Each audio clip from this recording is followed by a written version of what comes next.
Hi, today we're going to be reacting to Food Fairy's video, Mr. Beast Burger is Failing. Mr. Beast is suing himself. Kinda. You see, earlier this month, the news came out that Jimmy Beast, everyone's favorite AI-generated thumbnail face, was filing suit against his fast food brand, Mr. Beast Burger. Or more accurately, the company responsible for managing that brand, Virtual Dining Concepts, VDC for short. Why would he do that? Well, as the lawsuit claims, it was the result of years of bad burgers battering his beastly beef brand. The quality of the food that was being produced by VDC's army of restaurants was inconsistent and in many cases dangerous, resulting in a rapid erosion of Mr. Beast's food brand. So how did VDC respond? By pulling out the Uno reverse card, countersuing Mr. Beast for damage to their brand. Basically, they're saying that Mr. Beast's public statements about VDC actually caused significant damage to their bottom line. How much are we talking about here? Oh, you know, just a cool $100 million. How's that for a thumbnail? Hey, well, I mean, if you're not going to serve the public proper food, then he's got every right to speak about you badly. Not when the law's concerned, I guess. To leave the courtroom wins 9 figures. So who's right and who's wrong? The answer to that, my friends, is so much bigger than either of these two companies. Hello, Internet! Welcome to Food Theory, the show that dishes out the truth behind all your favorite brands. So, back in 2020, Mr. Beast, ever the trend spotter, had this brilliant idea, partnering with ghost kitchens to quickly scale up a food brand with his name on it. Now, that right there is already a lot to process, so let's just make sure we're all on the same page. Basically, a ghost kitchen is not Casper and his pals dishing up a load of baked ziti. It's a professional kitchen that works to make food for another brand. You know how ghostwriters are people whose job it is to write books in secret for someone else? Well, a ghost kitchen is basically that for food. It's a group of chefs working in a kitchen to cook up food for a restaurant that does not physically exist. The restaurant's name and menu appear on food delivery apps like Grubhub and DoorDash. People place their orders and then an existing kitchen somewhere out there in the world decides to cook it up. Sometimes those kitchens are, you know, actual kitchens in already established restaurants just looking to pick up a few extra tabs for extra business on the side. But oftentimes those ghost kitchens are working solely for the virtual brands in unusual places, in shipping containers, in parking lots, in places where you wouldn't expect your food to be coming from. It's weird. Yeah, I've seen a ghost kitchen in my city actually where it's just shipping containers. It's odd. Sure, but hey, food trucks are a thing. And on the surface, it seems to be a perfectly acceptable business model. Mr. Beast uses his reach to spotlight a menu of items he's approved, and then local chefs make it. That allows him to have hundreds of restaurant locations all over the country overnight, while giving extra work to chefs and other employees struggling to stay afloat. Jimmy is the marketing, Virtual Dining Concepts is the actual business making the food. On paper, it really should be a win-win-win, and financially, it certainly seemed to be, with Jimmy tweeting out in July of 2022 that Mr. Beast Burger had earned $100 million in revenue. But in reality, things aren't nearly so rosy. Ever since day one of Mr. Beast Burger's launch in 2020, there's been contention between Jimmy and Virtual Dining Concepts about burger quality control. Burgers coming out underdone, overcooked, underseasoned, with hair in them.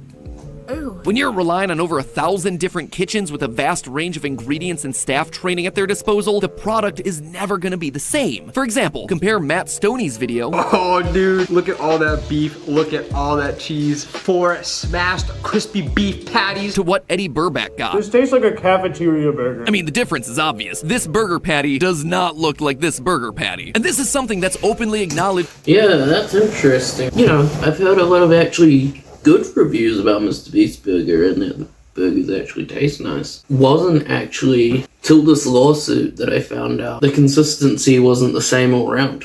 By Jimmy's own team, as seen here in a clip of his manager Reed reacting to the opening of Mr. Beast Burger's physical location. I mean, this is the problem with delivery is, you know, we have 1,700 virtual locations, and depending on where you order from, the burger experience might be different because you're getting it from a different restaurant. You're getting it from a delivery service, which it's really hard to control. Is it going to take 20 minutes? Is it going to take 40 minutes? You don't know. And then sometimes you're really relying on what does the restaurant have left. Maybe they don't have that specific potato bun that's being used. Maybe they have something else. And so this was the first time people were getting a amazing hamburger actually delivered to them sitting at a restaurant for the first time. And the consistency of the product is just, it's different when you can own it and it's your restaurant. But this year, the quality control issue finally came to a head. In May of 2023, the original video promoting the launch of the brand was made private. And when someone asked if this was a sign that Mr. Beast Burger was done, Jimmy responded saying that the problem was that he couldn't guarantee the quality of the order. This is also something he repeated in July in a now deleted tweet when responding to a fan's complaint about their subpar Beast Burger. Quote, "Sadly, I can't get out of my deal with Beast Burger." He elaborated in a series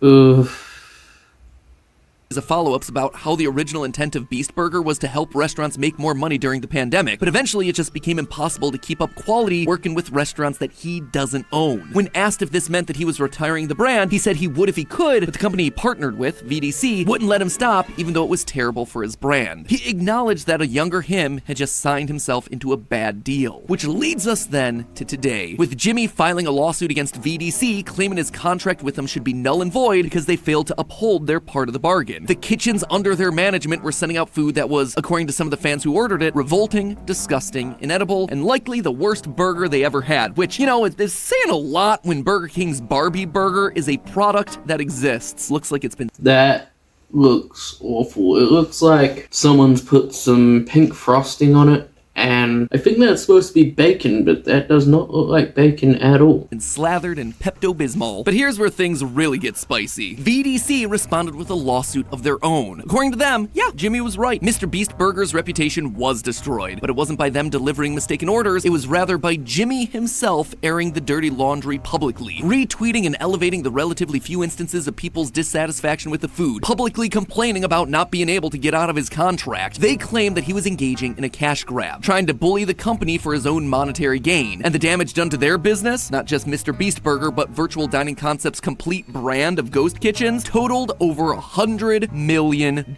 So with lawsuits flying around in both directions, and potentially hundreds of millions of dollars on the line, who's right here? Now, at first glance, Jimmy's case seems like it should be obvious. The biggest problem hurting the image of Mr. Beast Burger was the huge amount of complaints they got about their food. Any damage that Jimmy allegedly did to the brand by responding to or bringing attention to negative reviews, all of that happened only because VDC failed to uphold their end of the bargain. You know, actually making safe, high-quality food. If there was no... Yeah, that's the thing. Although they haven't actually upheld their end of the bargain, it's quite hard to make a formal case when you're bad-mouthing them on social media. No bad food, you would have no bad tweets, right? Except there's likely a number of angles that VDC will attack that premise from. The first would be the relative scale of the complaints. That in the food world, there's always going to be negative reviews of a product, and that Mr. Beast, in responding to a small handful of them, made a mountain out of a molehill, overblowing a quality control issue that, relative to the volume of orders being placed, wasn't nearly as bad as it seemed. The second angle they'll likely be arguing was that it was never their job to provide consistent food. It was only their job to provide food that had the Mr. Beast name on it. That one's a little bit weird, we'll get to it. So let's take a big old bite and chew on some of the issues that are brought forth by this legal battle, shall we? And remember, I'm not a lawyer. This is not legal advice. This is just me nerding out about the future of how food gets distributed. First, to address the idea that Mr. Beast overly fixated on the few bad reviews that Mr. Beast Burger received versus the mountain of orders that VDC fulfilled, we need to understand the average number of complaints and health violations a typical restaurant receives. A study by the National Restaurant Association found that about 7% of restaurants had critical violations, which are the most serious type of infraction for a food service provider. Critical violations are things that would include anything causing an immediate health problem for customers or employees. Stuff like cross-contamination of bacteria, raw meat being stored at improper temperatures, sewage backups, and a lack of running water to wash your hands. So how does Mr. Beast Burger compare? Well, we can't really know, but we can estimate and compare with other very similar service providers. We know for a fact that Virtual Dining Concepts has delivered 6 million orders based on the header on their site. And while not all of those are going to be coming from Jimmy's brand, we can assume that most of them are. Let's just say that Mariah Carey's cookies and Mario Lopez's tortas, yeah, they're probably not flying off the shelf as quickly as the burgers produced by the guy actively promoting his sandwiches to his hundreds of millions of followers and then regularly giving away wads of cash to random orders. There might be a little bit more enthusiasm by one of those versus the others. We also know, thanks to this quote from March of 2021 from Robert Earl, founder of EDC, that 1 million burgers at that point had been sold. Quote, "We've done 1 million entrees already, and it got got so much attention. He's a wonderful partner. He's intent on building with us a big, permanent brand. Whoops. Yeah, that one didn't age too well, did it? Anyway, for the sake of argument, let's just do a real lowball here and say only 1 million orders have been placed for Beast Burger. So what's the relative volume that we're dealing with here? Well, according to the Mr. Beast complaint, the brand has received thousands of negative reviews. So let's take a high number of complaints, say 10,000, versus a low number of orders, say 1 million. That then gives us only 1% complaining about the quality of the Mr. Beast Burger, well below the 7% of restaurants with critical violations. Now, obviously, this isn't a perfect comparison. Getting a bad review online is very different from having a health code violation, but it does show that there may be something to Jimmy looking a bit too closely at all the negative tweets. 1% negative reviews across a million or more orders? That's a great hit rate. Or maybe not. Let's look at the question another way. While we don't have specific numbers about virtual dining concepts themselves, there has been a bunch of data released about other similar ghost kitchen service providers. Reef Kitchens is a company with a similar concept, a ghost kitchen company that operates... I think it's just very hard because ghost kitchens are such a new concept, and I understand the format, like you give it to another restaurant, or you do one yourself that just, obviously does like Uber Eats orders and stuff. And if you have so many opening up at so much of a time, you can't really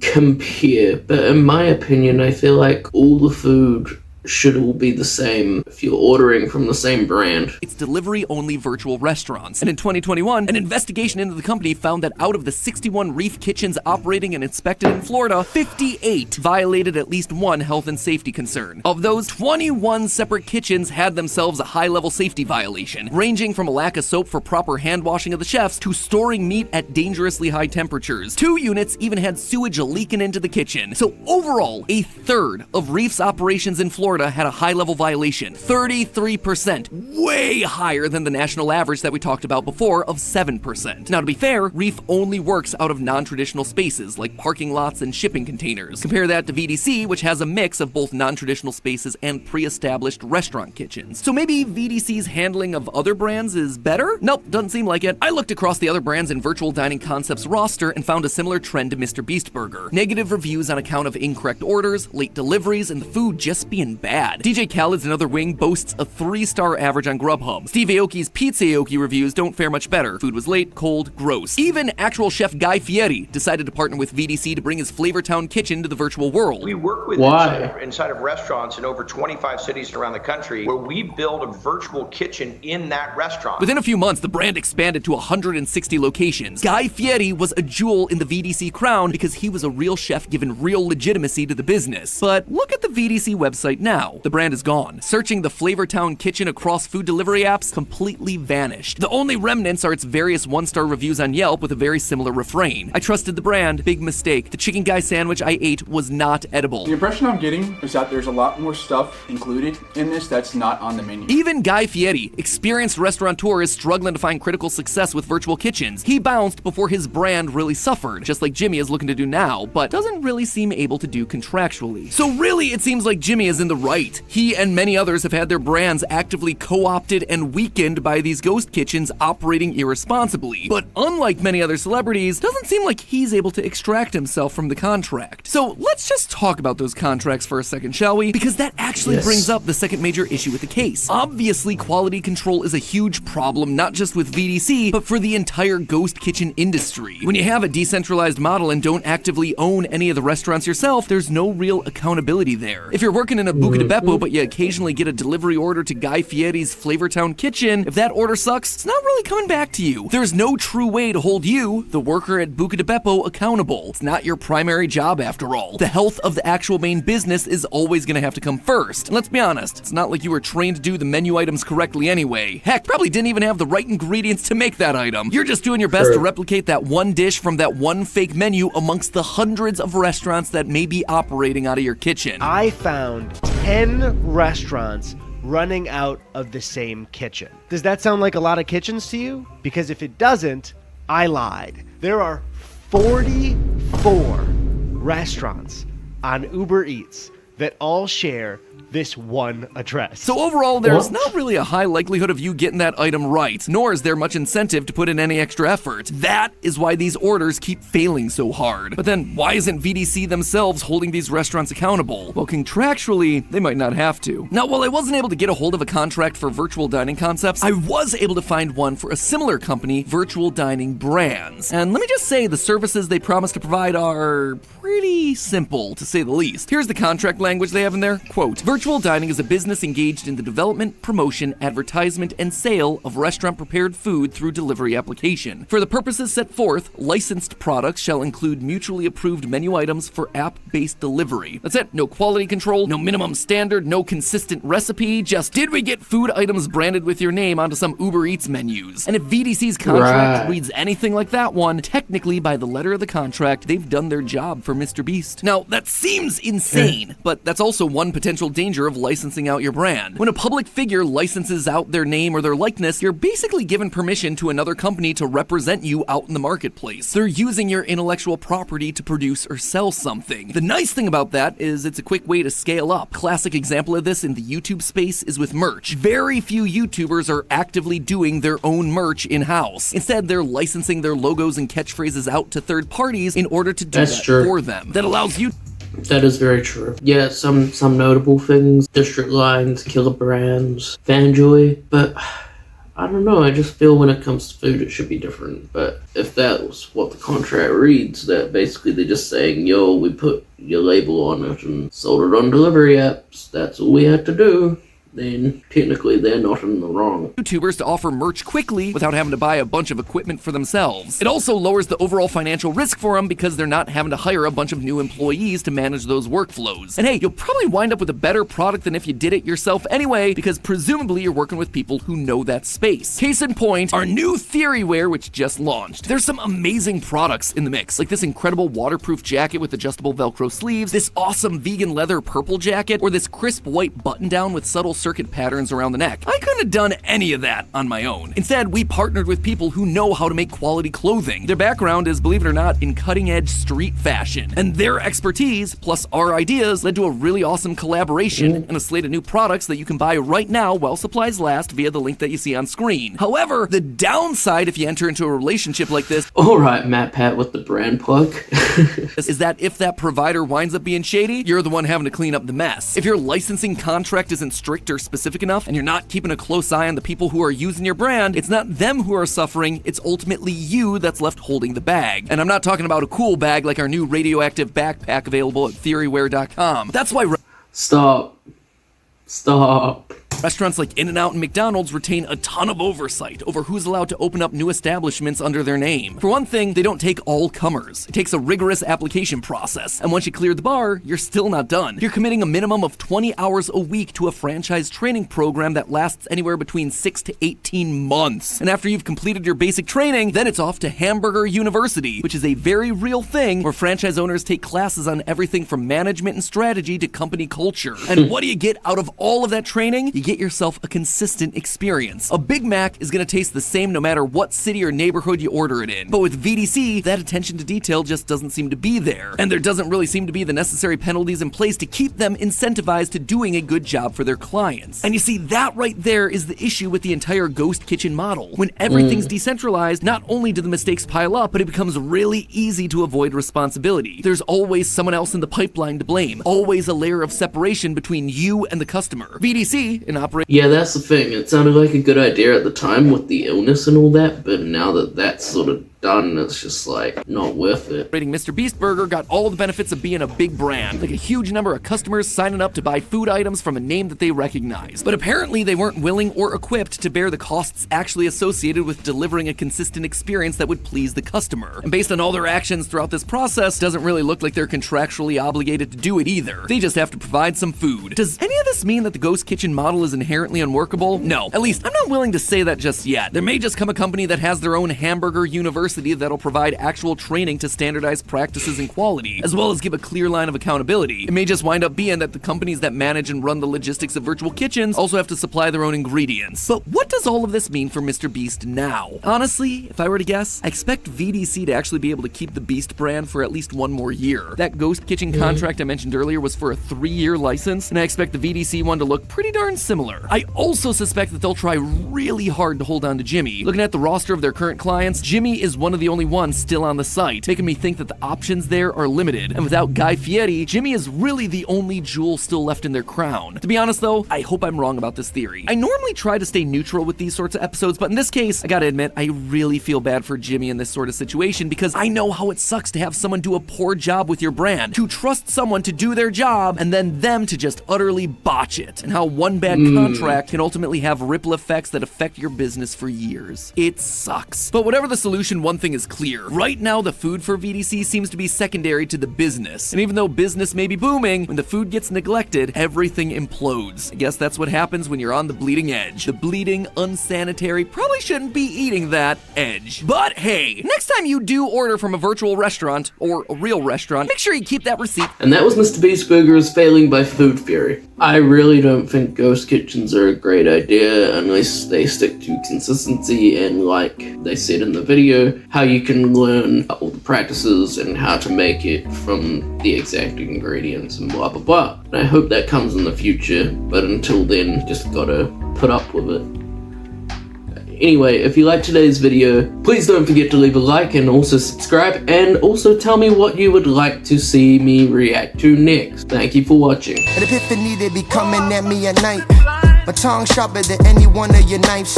The demons sweating, they see me, they grip on tight. I see your demons, I'm telling them it's on sight.